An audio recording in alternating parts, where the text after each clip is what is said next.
వస్తుంది. అందుకే నేను ఇంకొక మాట కూడా చెప్తున్నా. ఈరోజు నేను మా అధికార యంత్రాంగాన్ని, రాజకీయ నాయకుల్ని పూర్తిగా నమ్ముతున్నా.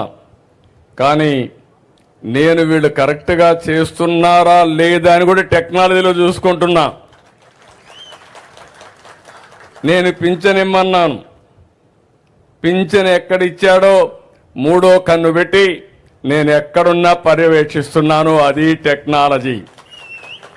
ఎవరైనా ఒక వ్యక్తి పింఛన్ ఇస్తే పింఛన్ ఏ సమయంలో ఇచ్చాడు, ఎక్కడిచ్చాడు, ఆ ఇంటి దగ్గర ఇచ్చాడా, లేకపోతే వీళ్ళింటికి రమ్మన్నాడా, లేకపోతే సెక్రటరియట్కి రమ్మన్నాడా అని మానిటర్ చేసే మెకానిజం పెట్టాను. దీనివల్ల ఎవ్వరు కూడా తప్పించుకోలేరు. ఈరోజు మీరు చూస్తే 7 గంటలకు ప్రారంభించాం, 10-11 గంటలకు 10కే 80% పింఛన్లు డిస్ట్రిబ్యూట్ చేశారంటే మనస్ఫూర్తిగా అధికార యంత్రాంగాన్ని అభినందిస్తున్నా. పేదవాళ్లకు మీరు అండగా ఉండండి, మీకు తోడుగా నేను ఉంటానని అధికార యంత్రాంగానికి కూడా విజ్ఞప్తి చేస్తున్నా. నాకు కావాల్సింది ఒకటే, ఈ పేదవాళ్ళ జీవితాల్లో వెలుగు రావాలి. మీరు ఆనందంగా ఉంటే చూడాలని ఏకైక కోరిక తప్ప నాకు ఇంకొక కోరిక లేదు. మొన్న మీరందరినీ చూశాను, 5 ఏళ్ల పరిపాలన. మీరు ఈ విషయం కూడా గుర్తుపెట్టుకోవాలి. రాష్ట్రాన్ని విధ్వంసం చేశారు. ఓసారి మన చిత్తూరు జిల్లాలో అడవి పందులు ఉంటాయి, అవి పొలం మీదకి వస్తాయి. తినిపోతే పర్వాలేదు, తిన్నంత తిని మొత్తం తొక్కేసిపోతాయి. అవునా కాదా? 5 ఏళ్లు ఇదే జరిగింది. నేను 4వసారి ముఖ్యమంత్రి. నాకే అర్థం కావడం లేదు ఇప్పుడు ఏం చేయాలో దిక్కుదోచని పరిస్థితి వచ్చింది. కానీ మీరు ఒక మంచి పని చేశారు. కష్టాల్లో ఉన్నప్పుడు విజ్ఞత ప్రదర్శించారు. ఆ విజ్ఞతే ఎన్డీఏతో పొత్తు పెట్టుకొని మేమందరం కలిసి పోటీ చేస్తే, నేను, జనసేన, బీజేపీ పోటీ చేస్తే 93% సీట్లు గెలిపించిన ఘనత ఆంధ్రప్రదేశ్కి దక్కింది.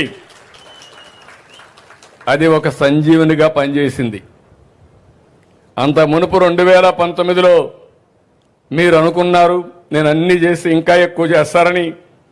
కానీ వచ్చిన తర్వాత అర్థమైంది, ఎప్పుడు కూడా మీరు ఒక విషయం గుర్తుపెట్టుకోవాలి, ఏ నాయకుడికైనా బాధ్యత ఉండాలి. ఈ రోజు ఉంది, రేపు ఉంది, ఎల్లుండి ఉంది.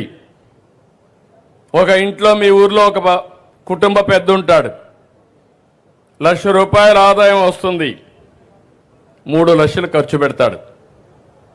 ఆయన ₹1,00,000 తాగేస్తాడు. ఇంట్లో వాళ్ళకి తలా కొద్ది పంచేస్తాడు ఎవరు అడగకుండా.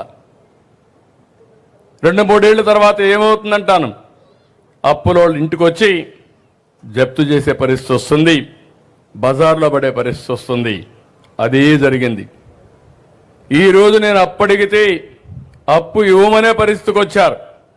మీరు ఎక్కువ అప్పు చేశారు, మీకు తిరిగి కట్టే పరిస్థితి లేదని నిర్మోహమాటంగా చెప్తే, కాదు నాకు కూడా ఒక వ్యక్తిత్వం ఉంది, గతంలో చేశా, మళ్ళీ దీన్ని గట్టెక్కిస్తానని సవాల్ చేసి చెప్పి 9 నెలల్లోనే ఒక్కొక్క అడుగు వేసుకుంటూ ముందుకు వచ్చాను. మీరు చూడండి, మొదటి నెల నేను పింఛన్లు ఇస్తానని చెప్పాను. ఇప్పుడు 9వ నెల నేను అడుగుతున్నా మిమ్మల్ని అందరినీ, ఇప్పటి వరకు మీకు ఎవరికైనా ఇబ్బంది వచ్చిందా అని అడుగుతున్నా. మొదటి తారీఖు ఇచ్చానా లేదా అని మిమ్మల్ని అడుగుతున్నా. ఇచ్చారంటే చేతుల పైకెత్తండి. అంటే నేను చెప్పిన మాట నిలబెట్టుకోవడానికి ప్రతి గంట పనిచేస్తున్నా, ప్రతిరోజు పనిచేస్తున్నా, నెలలు లెక్క పెట్టుకుంటున్నా. నేను పరిగెత్తున్నా, మా అధికార యంత్రాంగాన్ని పరిగెత్తిస్తున్నా, ప్రజాప్రతినిధులు కూడా చైతన్యవంతులు చేసి ఈ కార్యక్రమంలో భాగస్వాములు చేస్తున్నాం. అందుకే ఈరోజు మీ అందరూ గుర్తుపెట్టుకోవాల్సింది, ఈ పింఛన్లతోనే నేను ఆపడం లేదు. ప్రతి ఒక్క వ్యక్తికి కూడా ఆర్థిక స్వావలంబన రావాలి. పేదవాడు జీవితంలో పేదవాడుగా ఉండడానికి వీలు లేదు. మీలో కూడా చైతన్యం తీసుకొచ్చి చేయూతనిచ్చి మిమ్మల్ని కూడా ₹10 సంపాదించుకునే మార్గం చూపించాలనేది నా ఆలోచన అది చేస్తానని మరొక్కసారి మీ అందరికీ హామీ ఇస్తున్నా. ఈరోజు అందరినీ చూశాను, మీ ఊర్లో అందరికీ సెల్ ఫోన్లు ఉన్నాయి, స్మార్ట్ ఫోన్లు ఉన్నాయి. ఒకప్పుడు 25 ఏళ్ళు 30 ఏళ్లకు మునుపు నేను సెల్ ఫోన్ మాట్లాడితే అందరూ నెగతాళి చేశారు. ఇప్పుడు ఆ సెల్ ఫోన్ లేకపోతే మామూలు పిల్లలు కూడా సెల్ ఫోన్తోనే పుట్టే పరిస్థితికి వచ్చారు. పుట్టంగానే సెల్ ఫోన్ ఇస్తేనే ఏడు పాపేసే పరిస్థితికి వచ్చారు. అలాంటి పరిస్థితుల్లో మనం ఉన్నాం.